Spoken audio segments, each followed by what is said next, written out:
Hello dear students, आज हम second part start कर रहे हैं हमारे आसपास के पदार्थ। फर्स्ट पार्ट में हमने स्टडी किया कि हमारी जो पदार्थ की तीन अवस्थाएं होती हैं, ठोस, तरल और गैस। अब इन अवस्थाओं में परिवर्तन होते हैं। ठोस तरल में परिवर्तित हो सकती है, तरल गैस में, या ठोस गैसीय अवस्था में कन्वर्ट हो सकती है। उसके लिए डिफरेंट डिफरेंट कंडीशंस होती हैं। लाइक हम तापमान में परिवर्तन कर दें या प्रेशर अप्लाई करें, प्रेशर को कम कर दें, तो उनकी वजह से एक अवस्था दूसरी अवस्था में कन्वर्टेड होती है। जैसे कि हम पानी को देखते हैं, पानी तीनों अवस्थाओं में एग्जिस्ट करता है। ठोस में बर्फ़, द्रव में पानी, और जो गैसीय अवस्था है वो वाष्प की फॉर्म में एग्जिस्ट करता है। गर्म करने पर जो बर्फ़ है वो पानी में परिवर्तित हो जाती है, पानी वाष्प में परिवर्तित हो जाता है। इसी तरह से वापस ये वाष्प पानी में कन्वर्ट हो जाता है। जैसे जब पानी बॉयल होता है, अगर आप उस बर्तन में जिसमें पानी को बॉयल कर रहे हैं उस पर आप ढक्कन ढक देते हैं, तो आप देखेंगे उस ढक्कन पर, कवर पर या कोई प्लेट वगैरह रखी हुई है, तो उस पर पानी की बूंदें आ जाती हैं। तो वो कैसे, जो भाप बनी थी वो पानी में कन्वर्टेड हो जाता है। तो पदार्थ की जो भौतिक अवस्था है वो दो तरीके से परिवर्तित किया जा सकता है। पहला है तापमान में परिवर्तन। तापमान में जब हम परिवर्तन करते हैं, ये एपरेटस सेटअप कर रखा है। यहाँ नीचे बर्नर है जिससे हम गर्म कर रहे हैं, और ये फनल के अंदर लिक्विड है, और थर्मामीटर हमने प्लेस कर रखा है। थर्मामीटर से हम टेम्परेचर नोट कर सकते हैं कि स्टार्टिंग में टेम्परेचर क्या था और धीरे धीरे जब हम गर्म करते हैं तो टेम्परेचर में क्या परिवर्तन आ रहा है। तो जब हम तापमान में परिवर्तन करते हैं तो वहाँ से हमारे दो पॉइंट्स होते हैं, एक मेल्टिंग पॉइंट होता है, एक बॉइलिंग पॉइंट। मेल्टिंग पॉइंट में क्या होता है, गलनांक में जिस तापमान पर कोई भी ठोस पिघल कर द्रव बनता है वह उसका गलनांक कहलाता है, मेल्टिंग पॉइंट कहलाता है। मतलब जिस टेम्परेचर पर ठोस चीज तरल में परिवर्तित हो जाती है। बर्फ का गलनांक 273.16 केल्विन है, या हम इसको अगर डिग्री सेल्सियस की बात करें तो वो 0 डिग्री सेल्सियस में होता है। केल्विन से सेल्सियस में कन्वर्ट कर सकते हैं हम, सेल्सियस से केल्विन में कन्वर्ट किया जा सकता है। ये बहुत ही इंपॉर्टेंट क्वेश्चन है, ये हमारे 2 मार्क्स में क्वेश्चन आता है। That convert 273 kelvin into degree Celsius, या कोई भी वैल्यू दे देते हैं डिग्री सेल्सियस से केल्विन में कन्वर्ट करना। तो उसमें हम क्या करते हैं, जब हम केल्विन में कन्वर्ट करते हैं तो उसमें हम 273 ऐड करते हैं। जैसे अगर हमें 100 डिग्री सेल्सियस को कन्वर्ट करना है केल्विन में, तो 100 डिग्री सेल्सियस में आप 273 ऐड करेंगे, यू विल गेट 373 केल्विन। इसी तरह से अगर केल्विन से सेल्सियस में कन्वर्ट करना है तो वहाँ आप -273 कर देंगे, तो आपको डिग्री सेल्सियस में वो वैल्यू मिल जाएगी। तो जब बर्फ़ पिघलती है, बर्फ़ का तापमान नहीं बढ़ता है। स्टार्टिंग में जब हम गर्म करना स्टार्ट करते हैं, थर्मामीटर से टेम्परेचर नोट करेंगे, कुछ देर तक आप गर्म करते रहते हो लेकिन वहाँ पर तापमान में कोई भी परिवर्तन नहीं आता। तो हीट तो आप दे रहे हो, गर्म कर रहे हो, वो हीट, वो जो आप टेम्परेचर प्रोवाइड कर रहे हो, वो ऊष्मा कहाँ गई? तो वो ऊष्मा क्या होती है, लगातार जब हम वो ऊष्मा प्रदान करते हैं लेकिन टेम्परेचर नहीं बढ़ता है, उस ऊष्मा को हम कहते हैं गुप्त ऊष्मा। गुप्त ऊष्मा तापमान को बढ़ने नहीं देती है। गुप्त ऊष्मा क्या होता है, जैसे ठोस से अगर हमें तरल में परिवर्तित करना है, ठोस में पदार्थ के जो कण होते हैं वो बिल्कुल पास पास होते हैं, बहुत ज़्यादा आकर्षण बल होता है। तरल में वो आकर्षण बल कम हो जाता है और कण थोड़ा सा दूर दूर चले जाते हैं। तो ठोस को जब हम गर्म करते हैं, जब स्टार्टिंग में गर्म कर रहे हो, ऊष्मा दे रहे हो, तापमान नहीं बढ़ रहा, तो वहां पर क्या कारण होता है, जो आकर्षण बल है कणों के बीच में, वह ऊष्मा इस आकर्षण बल को तोड़ने का काम करता है। जैसे इन अणुओं के बीच में जितने भी आकर्षण बल हैं, पहले ये इनको तोड़ेगा और फिर उसके बाद वो कण अलग अलग होना शुरू हो जाते हैं। जब ये आकर्षण बल टूट जाता है तब तक उस ठोस का तापमान नहीं बढ़ता है, और उसी तापमान को कहा जाता है गुप्त ऊष्मा।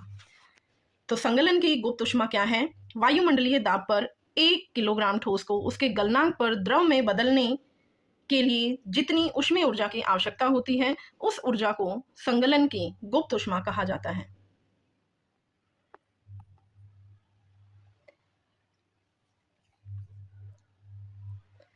सेकंड है क्वथनांक, बॉइलिंग पॉइंट। जब ठोस तरल में परिवर्तित हो जाता है फिर भी हम उसको गर्म करते रहते हैं तो वो वाष्प में बदलना शुरू हो जाता है। तो जब वाष्प में परिवर्तित होता है वो पॉइंट हमारा होता है बॉइलिंग पॉइंट। बॉइलिंग पॉइंट क्या है, क्वथनांक, वायुमंडलीय दाब पर वह तापमान जिस पर द्रव उबलने लगता है, इसका क्वथनांक कहलाता है। जल का क्वथनांक 373 केल्विन होता है। जैसे इसका गलनांक 0 डिग्री सेल्सियस है, 273 केल्विन है। जब 100 डिग्री सेल्सियस टेम्परेचर आप बढ़ा देते हैं तब पानी उबलना शुरू होता है, बॉयल होना शुरू हो जाता है। जैसे गलनांक की गुप्त ऊष्मा थी, वैसे ही वाष्पीकरण जब भाप में परिवर्तित करते हैं उसकी भी गुप्त ऊष्मा होती है। यहाँ भी ये ऑब्जर्व किया गया कि जब हम पानी को गर्म करना स्टार्ट करते हैं, कुछ समय तक टेम्परेचर नहीं बढ़ता है उस पानी का, तो वहाँ भी वो जो ऊष्मा हम प्रयोग कर रहे हैं वो ऊष्मा जो द्रव के अंदर आकर्षण बल है उनको तोड़ने का काम करता है, और जैसे ही वो बल टूटता है उसके तुरंत बाद हमारा जो द्रव अवस्था है वो वाष्प में कन्वर्ट होना शुरू हो जाती है, और जैसे ही वो वाष्प में कन्वर्ट होना शुरू होगा तापमान बढ़ना शुरू हो जाता है, और इसे ही हम कहते हैं वाष्पीकरण की गुप्त ऊष्मा। जब पानी को उबाला जाता है तो उसके तापमान में वृद्धि नहीं होती, तापमान 100 डिग्री सेल्सियस ही रहता है, क्योंकि वाष्पीकरण की गुप्त ऊष्मा पानी के कणों के बीच के आकर्षण बल को तोड़ती है। इसीलिए 100 डिग्री सेल्सियस तापमान पर वाष्प के कणों में उसी तापमान पर पानी के कणों की अपेक्षा अधिक ऊर्जा होती है, क्योंकि वहां पर गुप्त ऊष्मा भी उसके अंदर इन्वॉल्व होती है। तापमान में परिवर्तन से पदार्थ की अवस्था को एक से दूसरी में बदला जा सकता है। जैसे कि यहाँ आप देख सकते हैं, ठोस अवस्था को जब आप गर्म करते हैं तो वो द्रव में परिवर्तित हो जाएंगी, फिर उसमें और ऊष्मा आप ऐड करते हैं तो वो गैसीय अवस्था में परिवर्तित हो जाती हैं। जब उसको हम ठंडा करते हैं, मतलब उस तापमान को कम करते हैं, तो यहाँ से रिवर्स रिएक्शन भी हो जाती है, गैसीय अवस्था द्रव में परिवर्तित होती है और जो द्रव अवस्था है वो ठोस में परिवर्तित होती है। नेक्स्ट है ऊर्ध्वपातन। पहला हमने गलनांक किया, मेल्ट करना, ठोस से द्रव में परिवर्तित करना। दूसरा वाष्पीकरण, वाष्प में परिवर्तित करना द्रव को। अब हम कभी कभी ऐसी भी प्रक्रिया हम देखते हैं जहां ठोस अवस्था से सीधे ही गैस में परिवर्तित हो जाता है, या वापस ठोस में वो परिवर्तित हो जाती है गैसीय अवस्था से, तो उस अभिक्रिया को हम कहते हैं ऊर्ध्वपातन। कुछ ऐसे पदार्थ हैं जो द्रव अवस्था में परिवर्तित हुए बिना ठोस अवस्था से सीधे गैस में और वापस ठोस में बदल जाते हैं। उदाहरण के लिए घरों में हम कपूर रखते हैं, कपड़ों में रख देते हैं ताकि स्मेल ना हो, वॉशरूम्स वगैरह में रखी जाती हैं, तो वहाँ हम देखते हैं जो कपूर की गोलियाँ होती हैं पॉलीथीन के अंदर होती हैं, वो कपूर की गोलियाँ कभी भी हमें उस पॉलीथीन के अंदर पानी नहीं दिखाई देता, सीधा वो थोड़ा थोड़ा कम होती चली जाती हैं। तो वो क्या कारण है? कपूर है या अमोनियम क्लोराइड होता है, वो ठोस अवस्था से सीधा गैसीय अवस्था में परिवर्तित हो जाता है, जिससे कपड़ों में स्मेल नहीं बन पाती। अमोनियम क्लोराइड का हम उदाहरण लैब में भी करते हैं। वहाँ हम क्या करते हैं, एक चाइना डिश के अंदर अमोनियम क्लोराइड लेंगे और उस पर कीप को उल्टा करके रखेंगे, कीप के एक सिरे पर रुई लगा देंगे ताकि जो भाप बने वो बाहर ना निकले, और उसे धीरे धीरे गर्म करेंगे। हम देखेंगे कि जो कपूर है या अमोनिया क्लोराइड है वो ठोस से गैसीय अवस्था में सीधा परिवर्तित हो जाता है, और जो गैस है वो कीप की भीतरी दीवारों पर जाकर जब टकराते हैं तो वो संघनित हो जाते हैं, क्योंकि वो गैस बाहर नहीं निकल पाती। हम बाहर रुई लगा देते हैं तो वापस संघनित होकर ठोस में परिवर्तित हो जाती है और कीप की दीवारों पर इकट्ठी हो जाती हैं। इस तरह से हम करते हैं। यहाँ रुई का टुकड़ा हमने लगाया, और जब हमने ठोस अमोनिया क्लोराइड को गर्म करना स्टार्ट किया, धीरे धीरे वो ठोस वाष्प में परिवर्तित हो जाता है, और यहाँ पर इस कीप के किनारों पर वो इकट्ठा होना शुरू हो जाता है। यहाँ हमने किया तापमान में परिवर्तन, कि जब हमने तापमान में चेंज किया, गर्म किया या ठंडा किया, तो हमारी ठोस तरल में, तरल गैस में या वापस अभिक्रियाएं होती हैं, या ऊर्ध्वपातन भी वहाँ हो सकता है। सेकंड है अब दाब में परिवर्तन, मतलब प्रेशर डालना। जैसे हम घर में देखते हैं फोम रखी हुई होती है, फोम को जब हम प्रेस करते हैं तो वो दबती चली जाती है, जैसे ही आप उसे छोड़ेंगे तो वापस अपनी उसी अवस्था में आ जाती है। इसी तरह से हमारी अभिक्रियाएं होती हैं। जब हम तापमान घटाने पर सिलेंडर में गैस लेकर उसे संपीड़ित करते हैं तो कणों के बीच की दूरी कम हो जाती है और वो गैस द्रव अवस्था में परिवर्तित हो जाती है जो सिलेंडर्स के अंदर होती है। तो दाब बढ़ाते हैं या तापमान घटाते हैं, वहाँ गैस द्रव में बदलना शुरू हो जाती है। ज़्यादा दाब बढ़ाने से जो गैस के कण हैं वो नज़दीक आ जाते हैं। नेक्स्ट एग्जांपल है सॉलिड कार्बन डाइऑक्साइड का। गैस है कार्बन डाइऑक्साइड, बट ये सॉलिड फॉर्म में एग्जिस्ट करती है। ड्राई आइस हम इसे कह सकते हैं। इसको वापस गैसीय कार्बन डाइऑक्साइड में बदला जा सकता है बिना द्रव अवस्था में बदलें। इसे हम डायरेक्ट गैस में कन्वर्ट कर सकते हैं और सॉलिड फॉर्म में इसको कन्वर्ट किया जा सकता है। ये फ्लो चार्ट यहाँ पर दिया गया है। फ्लो चार्ट में तीनों अवस्थाओं में रूपांतरण है। जैसे ठोस है, ठोस को आप द्रव में परिवर्तित कर सकते हैं संगलन करके, और द्रव से आप गैस में परिवर्तित कर सकते हैं वाष्पीकरण से। ठोस से सीधा आप गैस में चेंज कर सकते हैं ऊर्ध्वपातन प्रक्रिया से। वैसे ही वापस गैस को आप द्रव में संघनन से, द्रव से ठोस में जमना प्रक्रिया से आप कन्वर्ट कर सकते हो। नेक्स्ट है वाष्पीकरण। यह एक ऐसी सतही प्रक्रिया होती है जिसमें द्रव पदार्थों में सतह के जो कण होते हैं क्वथनांक से नीचे किसी भी तापमान पर वाष्प में बदलने लग जाते हैं, और ऐसी प्रक्रिया को हम वाष्पीकरण कहते हैं। मतलब जब द्रव अवस्था वाष्प में कन्वर्ट होना शुरू हो जाती है एटमॉस्फेरिक प्रेशर पर। तो सतह पर जो उपस्थित कण होते हैं उनमें गतिज ऊर्जा के कारण वे अन्य कणों के आकर्षण बल से मुक्त हो जाते हैं, और इसी कारण से वो वाष्प में बदलते रहते हैं। ऊपर वाले कण वाष्प में बदलते रहते हैं, फिर नीचे वाले कण आएंगे, वो ऊर्जा लेंगे और फिर वो कण भी वाष्प में परिवर्तित हो जाते हैं। अब वाष्पीकरण को प्रभावित करने वाले कुछ कारक होते हैं, मतलब वाष्पीकरण किस वजह से ज्यादा हो सकता है, किस वजह से कम। तो फर्स्ट पॉइंट है सतही अक्षेत्रफल। अक्षेत्रफल जितना हम बढ़ाएंगे उतना ही वाष्पीकरण की दर बढ़ जाती है। जैसे गर्मियों में या सर्दियों में जब हम कपड़े सुखाते हैं तो कपड़ों को अगर आप इकट्ठा करके रख दोगे वो बहुत देर से सूखते हैं, और अगर आप उसको फैला के रखोगे, मीन्स क्षेत्रफल बढ़ा दोगे, तो वाष्पीकरण बहुत जल्दी होगा और कपड़े हमारे बहुत जल्दी सूख जाते हैं।